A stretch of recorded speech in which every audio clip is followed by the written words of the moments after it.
성경 파노라마 15번째 시간, 오늘은 에스라서입니다. 알러지 때문에 수고가 많으시죠? 하나님의 은혜가 여러분들을 치유해 주시고 온전케 하시기를 주의 이름으로 축복합니다.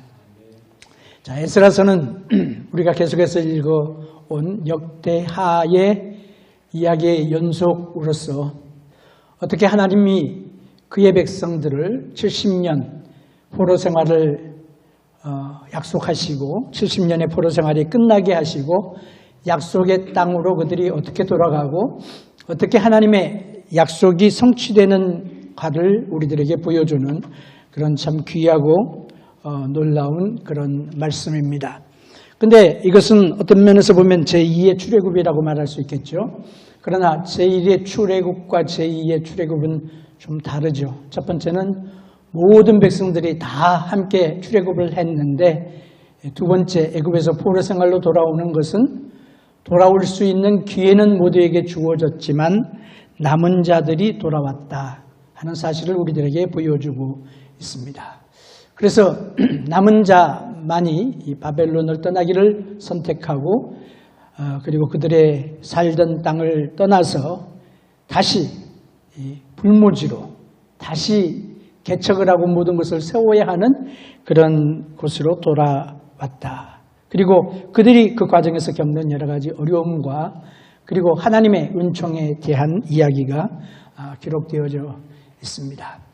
그래서 남은 자에 대한 이야기가 기록되고 있어요. 그래서 성경에 나오는 그 남은 자는 뭘 말하냐면 이사야서에도 남은 자를 말하고 또 여러 남은 자들에 대한 이야기들이 많은데 남은 자들은 바로 포로 생활을 마치고 돌아온 사람들, 하나님께로 고토로 돌아온 사람들을 지칭하는 그런 명칭임을 우리가 또 기억하면 좋겠습니다. 자, 핵심절 우리 함께 읽어보겠습니다. 에스라 1장 3절 말씀.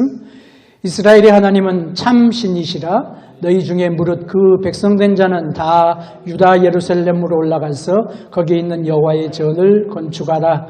너희 하나님이 함께 하시기를 원하노라. 아멘. 이 말은 고레스 왕의 칙령입니다. 고레스 왕의 조서의 내용입니다. 그래서 이게 굉장히 중요하죠. 여기서 고레스가 뭐라고 말하냐면 이스라엘 하나님은 참신이시라 하는 그런 이야기가 나오죠. 이스라엘이 하나님이 참신이라. 그러니까 많은 신들이 있죠. 바벨론으로 많은 신이 있었고 지금은 이제 페르시아 시대죠. 바사에도 메데와 바사에도 많은 신들이 있지만 그러나 여호와 하나님이 참신이시다라는 그런 고백을 그런 명령을 칙령에 써가지고 조소에 해가지고 그 바사 모든 제국의 각도에 내려보냈다고 하는 것입니다. 그것이 역사적인 시그니펀스를 보게 되면 마치 컨스탄틴 대제가 기독교를 국교로 정한 것처럼 국교로 정하지는 않았지만 그러나 여호와 하나님을 온 나라와 열방 가운데서 참신이로 그렇게 인정하는 그런 마음이죠. 누가 이렇게 행하셨을까? 하나님이죠. 역사를 주관하신 하나님께서.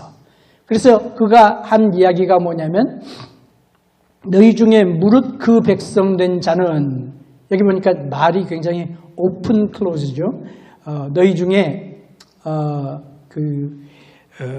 유다 백성은 아니면 너희 중에 이스라엘 사람은 이런 이야기가 아니라 너희 중에 그의 백성된 사람, 그러니까 하나님의 백성이라고 믿는 사람들. 그러니까 이 말 속에는 뭐가 포함이 되냐면 옛날에 먼저 멸망당했던 아수르에 의하여 멸망당해서 아수르 전역에 흩어진 이스라엘 백성들을 포함하고 있는 거죠.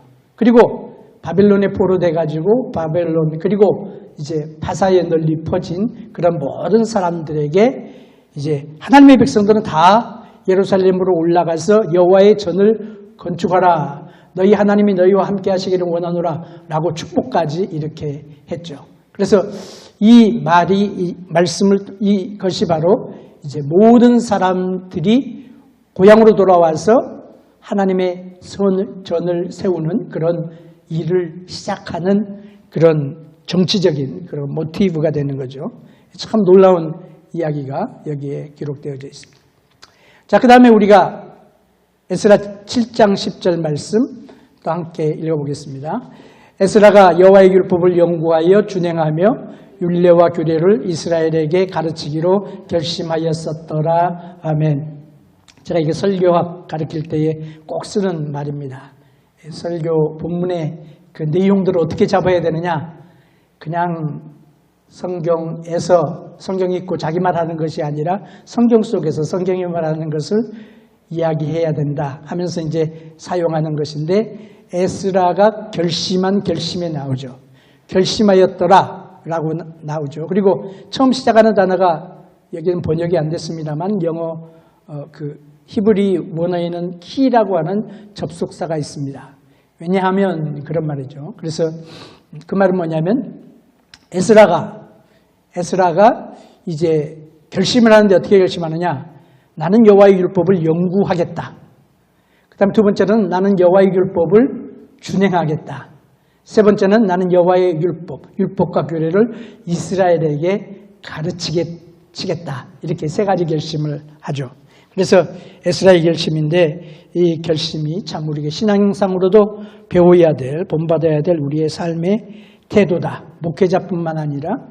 그래서 에스라의 결심을 통하여 그의 하고자 하는 모든 의도가 무엇인지를 우리가 알 수 있죠. 자, 에스라라고 하는 말은 도움이라는 뜻입니다. 하나님이 여호와가 도우신다라고 하는 그런 말이에요. 그래서 에스라와 느헤미야는 원래 한 권으로 되어져 있었습니다. 그리고 그 이후로 이제 역대상하 그리고 에스라 느헤미야서가 이제 지속적인 스토리로 그렇게 보이죠. 그리고 제가 이제 설명을 드렸죠. 역다의 마지막 끝나는 부분과 에스라서의 1장 1절부터 3절이 똑같다 하는 거죠. 그래서 저자가 누구인지를 우리에게 보여주고 시대적인 연관성을 보여주고 여러 가지 것들을 보여주죠. 그런데 에스라가 혼자 한 자기 이야기가 아니라 함께 이 어려운 시대를 함께 개척해 나가는 사람들을 소개하고 있습니다. 그 사람이 이제 스룹바벨, 그리고 여호수아, 예수아죠. 여호수아, 그리고 스가랴, 학개, 그리고 에스라, 이 유대 지도자들을 들고 있고, 그 다음에 느헤미야서에는 이제 느헤미야가 또 등장을 합니다.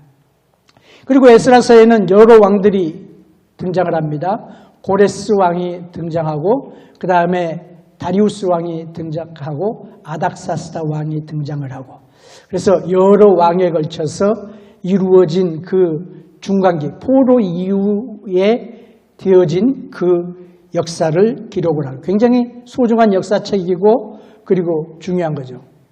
고레스가 누구냐? 고레스는 주전 539년 10월에 바벨론을 정복을 합니다.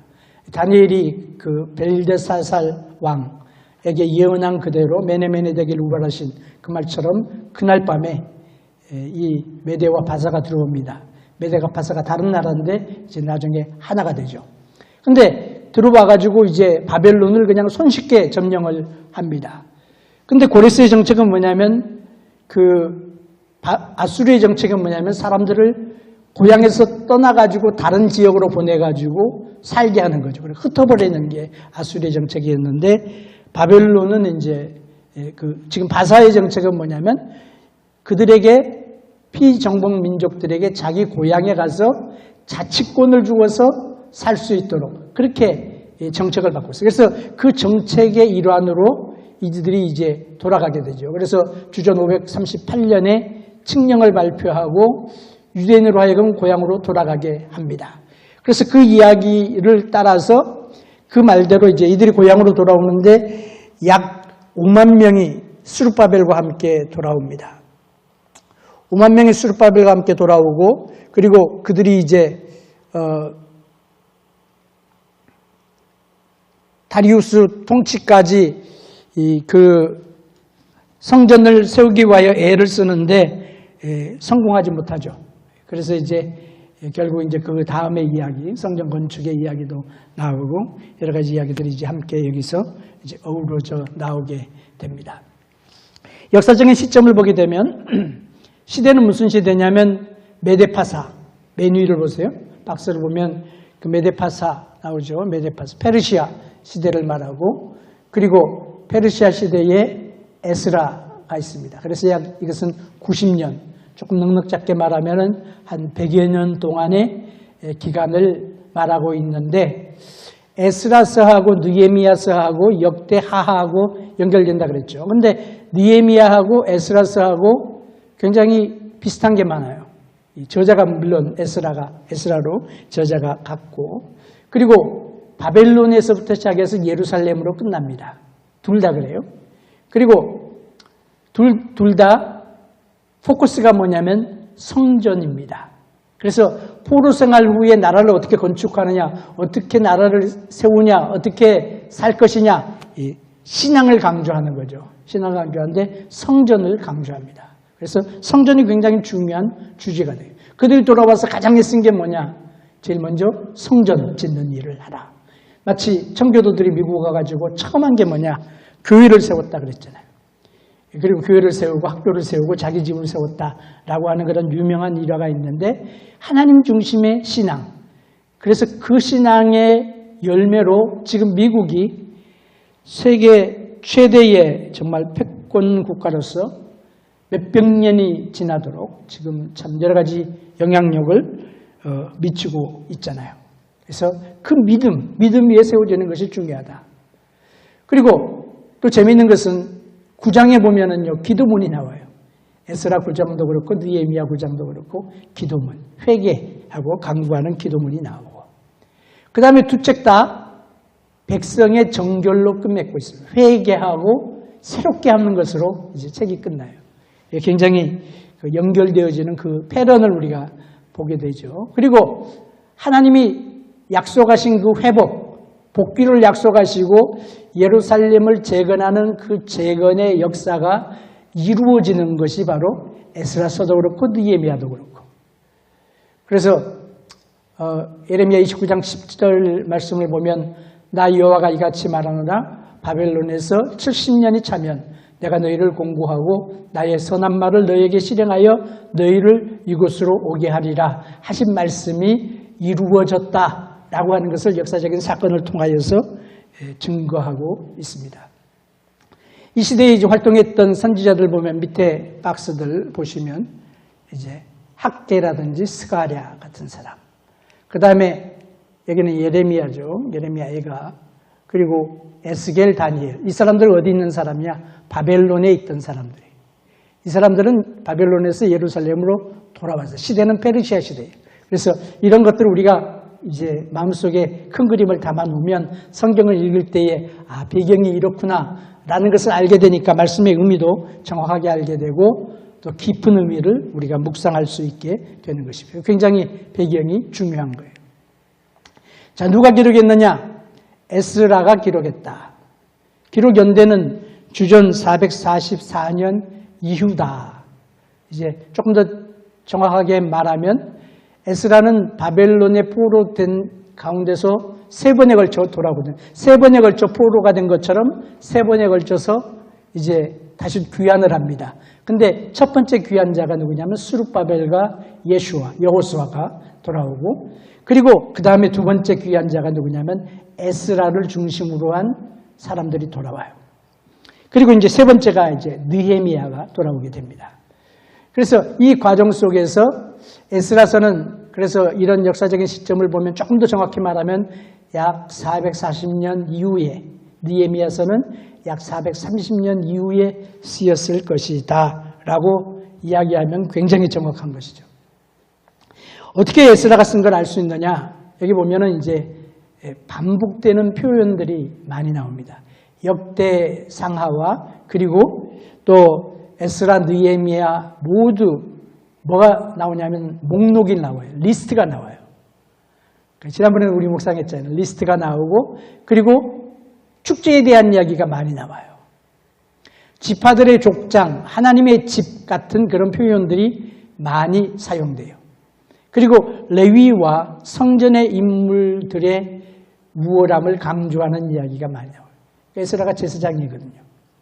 그리고 학사이기도 하고 서기관이기도 하고 제사장이고, 또 다른 표현은 이제 노래하는 사람, 문지기, 또 성전에서 수종 드는 자, 이런 표현들이 나오는데 이런 표현들은 거의 역대기와 그리고 에스라, 느헤미야에서 중점적으로 나와요. 그래서 우리가 이런 것들을 보았을 때에 에스라가 저자다라고 확실하게 이렇게 말할 수가 있죠. 그래서 에스라가 누구냐? 학사고 율법학자이고 제사장이고 그리고 왕의 총애를 받은 사람이다. 누구에게 썼느냐? 바벨론 푸른 생활을 마치고 돌아와가지고 황폐한 가운데 주저앉아서 어떻게 할고 어떻게 해야 될지 알지 못하는 그런 절망하는 사람들에게 하나님의 경륜과 역사와 보호하심과 비전을 제시하는 그런 책이다 하는 거예요. 그래서 우리가 우리 시대에 참 이렇게 많은 적용을 할 수 있는 그런 시대적인 적용의 포인트를 우리가 가지고 있죠. 자, 핵심 단어는 성전이라고 말할 수 있습니다. 성전이 중요하죠. 1장부터 6장 보면은 성전에 대한 건축에 대한 이야기가 중점적으로 나오고 그리고 이제 건축을 완성하는 이야기가 나오죠. 그래서 그리고 이제 핵심 요절은 이제 1장과 7장 각각 다른 면을 제가 말씀을 드렸고 그 다음에 핵심장은 6장이라고 말할 수 있습니다. 근데 6장이 뭐냐? 유월절을 지키는 거예요. 유월절. 백성들이 회개하고 자신을 구별하고 남은 자의 헌신을 합니다. 우리가 하나님의 남은 자입니다. 이사야가 그런 이야기 하잖아요. 그루터기가 배임을 당하고 거기에서 싹이 난다. 그리고 싹이 나무를 이룬다 하는 그 말이 나오는 것처럼 남은 자를 통하여 일하시는 하나님. 그래서 항상 성경의 역사는 남은 자의 역사예요. 남은 자. 남은 자의 역사인데 이 남은 자의 은총을 우리 모두가 받게 되시기를 주님 이름으로 축복합니다. 그래서 여기 고레스 왕의 조서와 이제 다리오 왕의 명령이 이제 다시 나오죠. 그래서 이제 6장에서 이제 그 이야기를 조금 더 우리가 하도록 하겠습니다. 그래서 이들이 유월절을 지켰다. 이게 클라이막스예요. 유월절을 지키는. 유월절이 뭡니까? 하나님이 이스라엘 백성들을 애굽에서 구원하신 절기가 있죠. 그리고 구원하실 뿐만 아니라 그 달이 해의 첫 번째 달이 되게 하고 달력을 바꾸신 종교력의 시작이 바로 유월절이죠. 니산월. 그래서 이 하이라이트이 다시 이게 유월절로 돌아가는. 처음에 모세오경도 가장 중요한 절기가 뭡니까? 다른 절기가 다 중요하지만 유월절이 제일 중요하죠. 그래서 이제 포로 생활 후에도 어떤 절기를 회복하느냐. 물론 장막절도 지키고 하지만 유월절을 회복하는 하나님과의 구원 그리고 하나님의 구원 그리고 하나님과 우리와의 관계 이런 것들이 확실하게 설정되어지고 결정되어지는 절기라고 하는 거예요. 그래서 우리는 모두 유월절의 경험이 있어야 돼요. 유월절의 확신이 있어야 돼요. 이거 유월절을 통과하지 않으면요 안 되는 거죠. 자, 이거는 척수인들 목사님, 침례교 목사님인데 그분이 이제 하신 아웃라인이 굉장히 컴프레hensive해서 제가 사용을 합니다. 두 부분은 나눴죠. 1장과 6장, 1장부터 6장, 그 다음에 7장부터 10장. 그래서 1장부터 6장까지는 리더가 누구냐? 수룹바벨이에요. 중심 내용이 뭐냐? 건축이에요. 건축. 성전 건축하는 거죠. 그리고 후반부 7장부터 10장 사이는 뭐냐면 이제 개혁이죠. 개혁. 뭐가 어떻게 개혁돼? 누구를 통하여 개혁이 되느냐? 에스라를 통하여 개혁이 되는 거예요. 그래서 에스라가 중심 인물이 됩니다. 그리고 이제 느헤미야서가 이제 바로 연결이 되고 이 6장과 7장 사이에 사실은 한 60여 년, 한 100여 년 정도의 공간이 있습니다. 그 시대가 뭐냐면은 이제 아하수에로 왕 시대. 에스더의 시대가 있습니다. 에스더. 그래서 이게 전반부하고 그 다음에 에스더 시대가 있고 그 다음에 에스라 시대구나. 이렇게 우리가 읽으면 성경의 시점을 정확하게 이해하는 것이죠.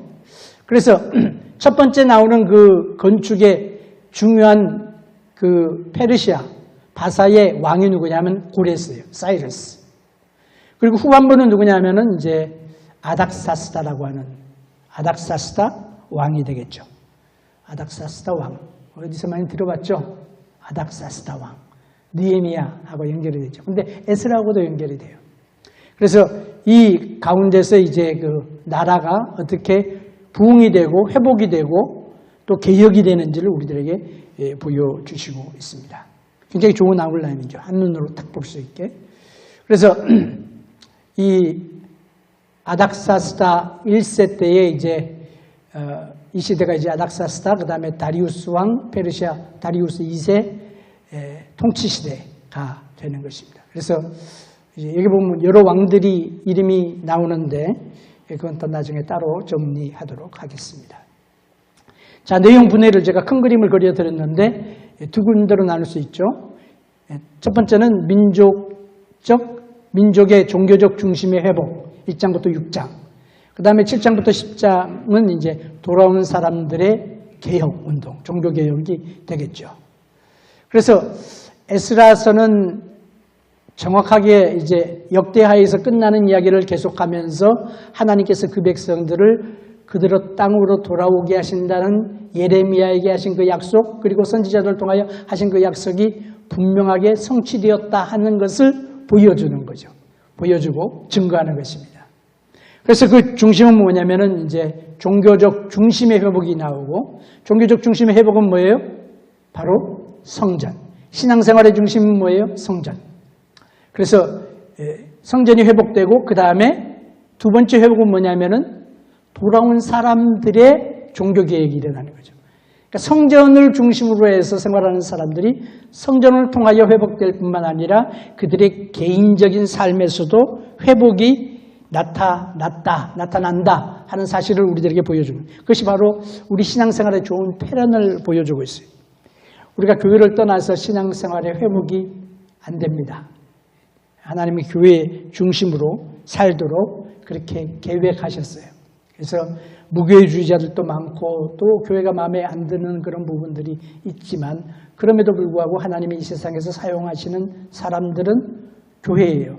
그리고 주님을 섬기는 교회 사람들이 되겠죠. 그래서 주님이 이런 관점에서 세상을 보신다 하는 것을 우리가 보고, 그리고 이제 주님을 섬기는 사람들의 회복, 그것은 에스라를 통하여, 이 제사장 에스라를 통하여 회복되는 역사가 이제 하반부의 역사입니다. 자, 먼저 포로로 돌아온 그 남은 사람들의 주된 목적과 의무는 하나님의 집을 짓는 거였습니다. 그래서 바벨론으로부터 이제 남은 자들이 귀환을 하죠. 1장과 2장에 보게 되면 귀환을 하고, 고레스의 명령에 따라서, 고레스는 이제 바사의 왕이죠. 너희들이 고향으로 돌아가서 성전을 지으라. 하나님의 백성 된 자는 다 가라. 그렇게 이야기를 했는데, 그 말은 이제 유다와 베냐민 지파만 올 뿐만 아니라 다른 지파도 올 수 있었다 하는 것을 보여주고 있죠. 그래서 돌아온 사람들은 뭐냐면은 그래도 하나님에 대하여 굉장한 열정과 사랑을 가진 사람들이 돌아왔어요. 왜? 다른 나라 가서 지금 뭐 정착했잖아요. 한 70년 포로 생활하면서 자식도 낳고 비즈니스도 하고 관계도 맺고, 그래서 여러 가지 것들이 다 돼 있는데 그걸 다 버리고 고향으로 돌아가서, 고향 돌아가면 뻔하잖아요. 황폐됐을 거 뻔하고 할 일이 많은 거 뻔하고, 그럼에도 불구하고 고향으로 돌아온다 하는 것은 이들이 굉장한 믿음을 가진, 헌신하는 마음을 가진 그런 사람들이었다는 것을 보여주죠. 그래서 유다와 베냐민 지파와 사람들이 돌아오게 됩니다. 돌아오면서 어떻게 하느냐? 1장에 보면은, 스가랴 1장 4절, 6절, 1장 5절부터 11절에 보면은 그 고레스 왕이 어떻게 해주냐면요. 느부갓네살이 어떻게 했어요? 히스기야가 성전의 기물들을 다 보였잖아요. 그래가지고 바빌론이 그걸 알고 노리고 있다가 이제 결국은 다 뺏어갔어요. 그걸. 성전 기문과 그리고 궁전에 있는 모든 것들을 다 뺏어갔는데, 그걸 누가 가지고 있었냐면 느부갓네살이 보관하고 있었어요. 근데 고레스 왕이 그걸 갖다가 그대로 돌려주는 거예요. 그래서 그거 가지고 가서 다시 가져가서 성전 지으라. 그렇게 말씀하시고. 참 하나님 하시는 게 놀랍죠. 만약에 이스라엘이 그대로 갖고 있었으면 어떻게 됐어요? 다른 사람에게 다 뺏겼겠죠. 근데 강력한 바벨론이 그걸 가지고 보관하게 하고, 보관만 했어. 벨사살 왕이 그거 꺼내가지고 술잔으로 사용하다가 그냥 메네메네 대기를 우버러신 제국이 망해버렸어요. 그날 밤에. 그리고 이제 고레스 왕이 그거 다 가져가라. 그래가지고 하나님이 보관하셨던 것을 그대로 갖다가 사용하도록 하시는 너무도 놀라운 하나님의 역사인 것을 보게 됩니다. 하나님은 우리의 삶도 우리 교회도 그렇게 인도하시는 줄을 믿습니다. 그래서 그대로 돌려줬어요. 무슨 말이에요? 하나님이 다 부담하신 거예요. 성전 짓는데 하나님이 다 준비하시고 하시는 거죠. 그래서 이제 약 5만 명, 정확히 말하면 49,690명이 예루살렘을 향하여 떠나게 됩니다. 2장의 이야기죠. 그래서 예루살렘으로 도착한 이들을 성경은 남은 자라고 부릅니다. 남은 자. 그러니까 끝까지 남은 사람들. 끝까지 주님께 충성하는 사람들. 이 남은 자들을 통하여 하나님의 역사는 항상 이루어지는 것입니다. 남은 자들. 그래서 그들이 이제 장막절을 지키고 그 다음에 3장에 보게 되면 성전 건축을 위하여 기초를 이제 놓습니다. 그래서 공사가 진행되는데 한참 진행되다가 반대가 일어나게 됩니다. 4장에 보면 원수들의 반대가 심하는데 그들이 거짓으로 고소합니다. 그래가지고 페르시아 왕이 그 재건을 중단시킵니다. 그러니까 고레스 왕이 명령을 내렸는데 이제 아수르의 왕, 아수르는 망했는데 왜 또 아수르가 나오냐? 멸망당했지만 아람 지역, 그 지역을 이제 도시 이름도 아수르가 남아있고 그리고 사람들도 역시 살고 있죠. 그래서 그들이 이제 고소를 한 거예요. 거짓 고소하고. 그렇지만 이제 5장, 6장에 보게 되면 이제 고레스 조소가 다리오 왕 시대에 이제 다리오가 이제 여러 사람이 되기 때문에 혼동돼요. 아니 옛날에 다니엘 시대 다리오가 있었는데 이건 또 누구야? 뭐 이래가지고 성경이 틀렸다, 잘못됐다 그렇게 말하는 사람들이 있는데 그거는 역사를 잘 몰라서 성경을 몰라서 하는 무식한 이야기죠.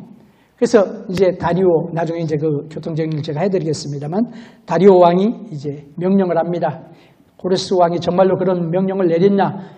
성전 건축하라는 명령을 내렸나? 그래가지고 이제 그 문서를 보관하고 있는 그런 것을 뒤지게 합니다.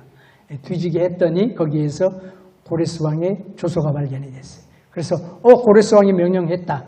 계속해. 그래가지고 이제 성전 공사가 다시 진행이 되는 이야기를 보게 됩니다. 이게 하나님의 경륜과 하나님이 함께 하시는 것을 보게 되죠. 그래서 이 가운데 이제 수룹바벨과 그리고 여호수아가 이 일을 감당할 뿐만 아니라 여러 선지자들이 동참을 하죠. 학개 같은 선지자, 스가랴 같은 선지자. 그래서 이들이 이제 모든 반대와 이런 것들을 극복하고 선지자들의 권면을 받으면서 성전을 완성을 합니다. 그래서 이제 다리오 왕이 고레스 왕의 조서를 발견하고 건축 사역이 다시 시작이 되죠. 그리고 건축이 이제 주전 516년에 끝나게 됩니다. 그리고 난 다음에 이제 6장과 7장 사이에 약 100년 혹은 80년, 어떤 사람 60년 그렇게 말합니다만 그동안에 이제 간격이 있는데 그 간격은 어떤 성경이 들어가요? 에스더서가 들어가는 성경. 정확히 말하면 80년 정도 되겠죠. 자, 여기에 보면은 이제 두 가지 중요한 시기가 있죠. 첫 번째 시기는 뭐냐면 20년, 전반부가 되겠죠. 주전 537년부터 517년.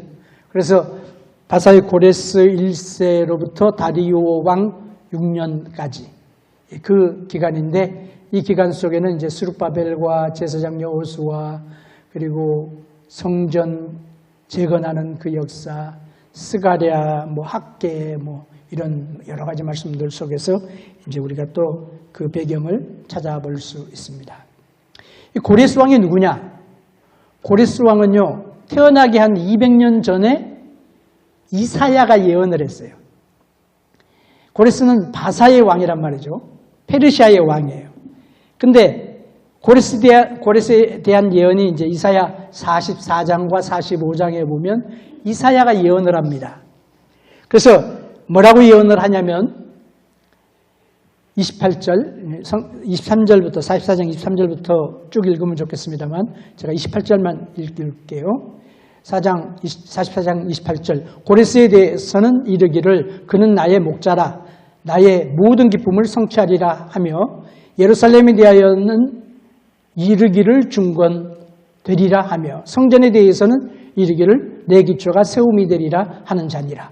그래서 성전 건축을 얘가 다시 시킨다 하는 예언이 이사야서에 나와요. 45장에 보면 뭐라고 나오느냐.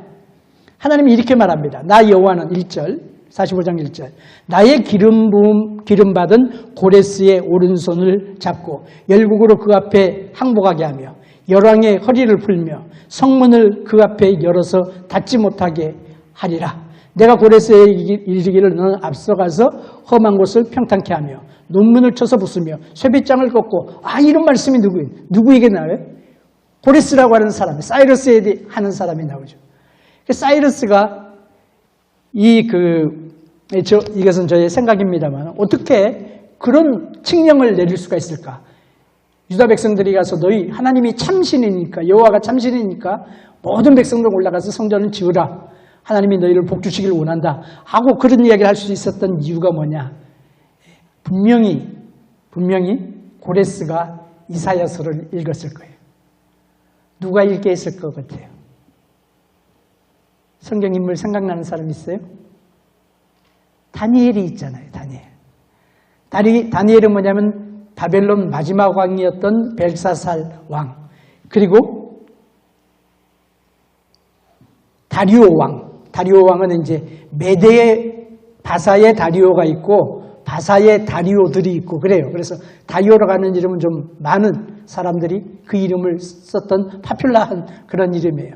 근데 메대의 다리오 왕 사자굴에 들어간 이야기, 다리오 왕 때잖아요. 그건 바벨론이 아니고 페르시아 시대 이야기예요. 그래서 그리고 언제까지냐면 고레스 왕 원년까지 섬겼다 그랬어요.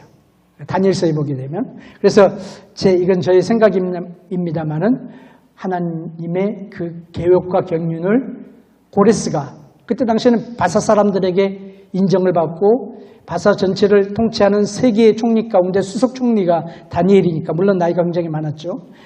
그러니까 그의 이야기를 들었겠죠. 그리고 그가 자기의 사명을 깨닫고 그 칙령을 내렸을 것이다 라고 생각할 수 있어요. 이건 거의 확실한 거예요. 그래서 다니엘이 그 일을 하는 거죠. 그래서 이 고레스가 그러면 하나님 믿는 사람이냐 아니냐에 대해서는 논란을 할 수가 있겠죠. 예를 들어서 기독교를 국교로 정한 누구죠? 로마의 이름이 갑자기 콘스탄틴 대제, 그 사람이 크리스찬이냐 아니냐에 대해서 역사가들이 논란을 하는 것과 마찬가지로. 그런데 그게 문제가 아니에요. 고레스는 누구예요? 하나님이 쓰시는 사람이에요. 하나님이 누구를 쓰느냐? 성도들을 쓰고 남은 자를 쓰고 하나님의 백성들을 쓰고 제사장과 서기관과 이런 사람들을 쓰지만 하나님은 이방의 왕들도 쓰시는 분이에요. 그래서 고레스 왕을 통하여 성전을 건축하는 이 어마어마하고 놀라운 일을 하게 하시는 거죠. 그래서 이 사람이 예수를 믿는, 하나님을 믿는 사람인지 아닌지 그것을 뛰어넘어서 하나님이 그 역사적인 시점에서 그것을 위하여 일하시는 거죠. 요즘에 되어지는 일들을 보면서 참 하나님 많은 감사를 드려요.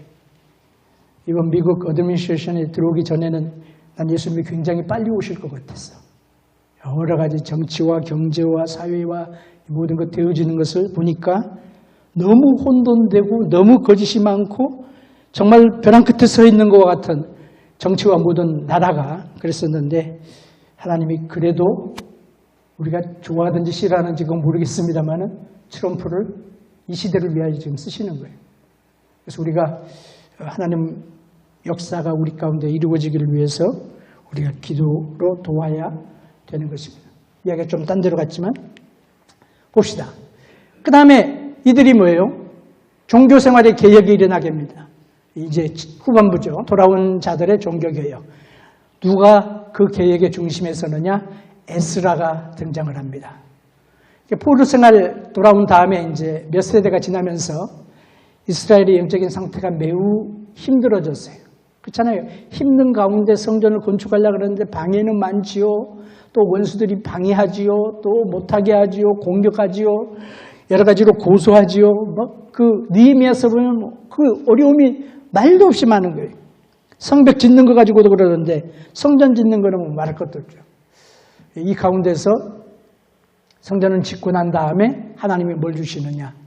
그 성전을 위하여 지키는 데 수고한 그들에게 부흥을 주시는 거죠. 은혜를 주시는 거죠. 그래서 우리가 주님을 섬길 때 힘들 때가 있습니다. 어려울 때가 있습니다. 그러나 우리는 뭘 항상 기대해야 돼요? 하나님이 나에게 주시는 은혜가 클 것이다. 그렇게 믿어야 돼요. 기대해야 돼요. 그래서 어려움 당할 때 낙심하지 말고 하나님 나는 이렇게 수고하고 고생하고 노력했는데 나에게 주시는 축복이 이게 뭡니까? 이렇게 말하는 것은 믿음이 없는 거예요. 그게 아니라 하나님 나에게 큰 은혜 주실 줄 믿습니다. 나를 통하여 하나님의 역사를 이루실 줄을 믿습니다. 교회를 축복하실 줄을 믿습니다. 우리 자녀들을 축복하실 줄을 믿습니다. 그리고 혹시 그냥 나의 맡은 일을 감당하며 나가는 거예요. 그걸 하나님이 기뻐하시는 거예요. 하나님 반드시 그렇게 하세요. 언약을 지키시는 하나님이시기 때문에. 그래서 국가를 부흥시키려는 성실한 남은 자들과 제사장 에스라가 이제 귀환을 하는데 약 2,000명이 돌아옵니다. 조금 더 정확히 말하면 1,700여 명의 사람들이 돌아와요. 새로운 사람들이 돌아오면서 물론 5만 명에 비하면 작은 인구지만 이들이 돌아오면서 그 에스라, 그 리더인 에스라 제사장을 중심으로 해서 영적 각성 개혁 운동이 일어나게 되죠. 그리고 하나님의 은혜가 그들 가운데 임하게 되는 것입니다. 남은 자들이 이제 준비하죠. 예비되죠. 그 숫자가 개수가 됩니다. 여기 보면 그 리스트가 항상 많이 나와요. 그래서 이들이 이제 하나님의 집으로 하나님께서 그들을 안전하게 이 모든 여정에서 인도하시고 그리고 그들이 이제 남은 자들이 하나님의 은혜에 대한 감사를 드리고 그 다음에 이제 9장에 보게 되면 에스라의 중보기도가 나옵니다. 그래서 다니엘 9장에서도 중보기도가 나오고 에스라 9장에서도 중보기도가 나오고 9장에 중보기도가 많아요. 근데 느헤미야서도 그렇고 그래서 에스라가 백성들의 죄를 마치 자기 죄처럼 고백을 하면서 나라와 민족을 위해서 기도를 합니다. 회개합니다. 그래서 우리도 마찬가지예요. 우리가 지은 죄가 아니고 우리 조상들이 지은 죄고 우상숭배이지만은 하나님이 어떤 기도를 기뻐하시느냐. 마치 그것이 나의 죄인 것처럼 우리 조상들의 죄를 내가 짊어지면서 중보하는 그 기도. 그 기도를 하나님이 기뻐하시는 거죠. 우리 믿음의 선진들은 우리보다 앞선 세대들, 저희들 아버지, 어머니 세대들은 그 사명을 잘 감당했어요. 근데 우리 세대는 그게 많이 약해졌어요. 그래서 우리 대한민국이 잘 살지만 이렇게 불안하고 어려운 이유가 바로 우리들의 그런 기도가 이렇게 살아있지 못하기 때문이 아닌가 하는 그런 안타까운 마음이 드네요. 그리고 난 다음에 이제 10장에 보면 종교개혁이 일어나게 됩니다. 큰 위대한 기도에 이어서 큰 부흥이 일어나게 되죠. 그리고 이들이 이제 회복이 되게 됩니다. 회복이 되게 되는데 이제 이 사건이 이제 한 25년의 사건이에요. 7장부터 10장까지가. 그래서 주전 458년부터 433년. 그래서 느헤미야가 그 다음에 이제 느헤미야가 돌아오고 제사장 에스라와 함께 예루살렘 성곽을 재건을 합니다. 그리고 이제 에스라가 이제 1기와 2기 이것을 에스라서를 기록하고 그 다음에 느헤미야서는 뭘 기록하느냐 2기 두 번째 것만 기록을 하는 게 느헤미야서예요. 여기서 이제 무슨 일들이 일어나냐면요. 에스라가 했던 위대한 일 가운데 하나가 회당 예배를 제정을 합니다. 회당 예배. 포로 생활하면서 그들이 성전에 올 수 없잖아요. 그래서 회당을 가는 데마다 만들고 회당에 모여서 예배를 드려요. 회당 예배. 그리고 회당이 그 다음에 이제 이들의 신앙의 공동체가 되고 생활의 공동체가 되는 것입니다. 그리고 이제 포로 생활 이후에 유대인의 역사가 이제 한 100여 년 후이면 유대인의 역사가 끝나는데 여전히 이 유대인들은 세계 역사의 중심으로 살게 됩니다. 그게 뭐냐 하나님의 백성이기 때문에 그렇고 또 하나님의 말씀을 구약이지만 반쪽이지만 구약을 철저하게 따르는 물론 잘못 이해한 부분들도 있지만 그래서 하나님의 약속이 붙잡고 그들이 사는데 세계 역사의 중심이 되죠. 지금도 마찬가지고 지금도. 그래서 지금 세계 정세를 보면 참 그냥 정신이 없잖아요. 정신이 없지만 이렇게 좀 거시적인 관점에서 보게 되면 여기 하나님의 손길을 우리가 느끼게 되는 것입니다. 참 놀라운 일들이 지금 일어나고 있습니다. 놀라운 일들이. 자, 어쨌든 이건 뭐 다른 시간에 해야 될 것이고, 그 에스라가 누구냐면요, 구약 성경의 3대 기록자 중에 하나예요. 첫 번째는 누가 될까요? 모세겠죠. 두 번째는 누가 될까요? 아마 사무엘이 될 거예요. 세 번째는 에스라라고 말할 수 있습니다. 그리고 에스라가 구약을 편집하는 그 120명의 편집자 중에 한 사람이에요. 그 리더예요. 그래서 구약 성경을 포메이션하는 그런 일에 지대한 영향을 미칩니다. 그리고 시편 119편이 이제 에스라가 썼다라고 하는 그런 이야기들도 많고요. 자, 어쨌든 에스라의 그 참 하나님의 역사를 우리가 에스라를 통하여 보게 됩니다. 자, 시간이 좀 없기 때문에 좀 스킵합시다. 다리오 왕이 누구냐? 여러 명의 다리오 왕이 이제 성경에 등장하는 인물 가운데 여러 명이 있는데 그 중에 제가 한 세 명만 뽑았습니다. 다니엘서에 나오는 다리오 왕은요, 메대 사람 다리오라고 불리워집니다. 같은 이름이지만 메대 사람, 이 사람 메대 사람이에요. 바사 사람이 아니고 메대가 바사가 지역이 다르거든요. 근데 나중에 이것이 합쳐져 가지고 결혼을 통하여 합쳐져서 이제 메데파사가 되고 그 다음에 페르시아가 됩니다. 그리고 사이러스 고레스가 바사의 왕으로 황제로, 로마 시대 같은 황제가 되겠죠. 그렇게 이제 등극을 하게 되는데 다니엘서 5장, 6장, 9장에 나오는 다리오는 메대 사람 다리오예요. 다니엘이 사자굴 갔을 때는 그 다리오는 메대 사람 다리오. 첫 번째 다리오. 그 다음에 스가랴 4장 5절에 나오는 다리오 왕이 고레스가 뭐 조서를 내리느니 조사하라 그 이야기를 하잖아요. 같은 시대 거의 비슷한 시대 사는데 그것도 모르니까 이게 아니라 시대가 다른 거예요 지금. 그래서 이 사람은 이제 히스파스테오테스라고 하는 다리오 1세를 말하고, 그 다음에 느헤미야 12장 22절에 나오는 사람은 다리오 왕 2세 누두스를 이야기를 할 것이다. 그렇게 말해요. 어떤 사람은 아닥사스다의 아들도 다리오다. 이제 그렇게 또 역사가들은 이야기를 합니다. 어쨌든 이건 분명한 이제 다른 인물이다 하는 것을 여러분이 그냥 기억하시면 되겠고요. 그 연도를 제가 대강 추려봤는데 아수르 포로가 된 게 열왕기하 18장이죠. 주전 722년. 그 다음에 바벨론 포로가 되죠. 남쪽 유다가 주전 586년. 그 다음에 그로부터 약 40년 지난 다음에 1차 귀환이 됩니다. 주전 537년. 그러면은 유다가 망한 지 70년이 안 됐는데요. 그 이 생각이 나오죠. 하나님은 은혜의 하나님이기 때문에 망한 때부터 계산하지 아니하시고 맨 처음에 잡혀간 때로부터 70년을 계산을 해주셨어요. 그래가지고 맨 처음에 여호야김이 잡혀가거든요. 김씨가. 김이 잡혀가는데 그와 함께 이제 다니엘이 잡혀가죠. 그때로부터 70년이에요.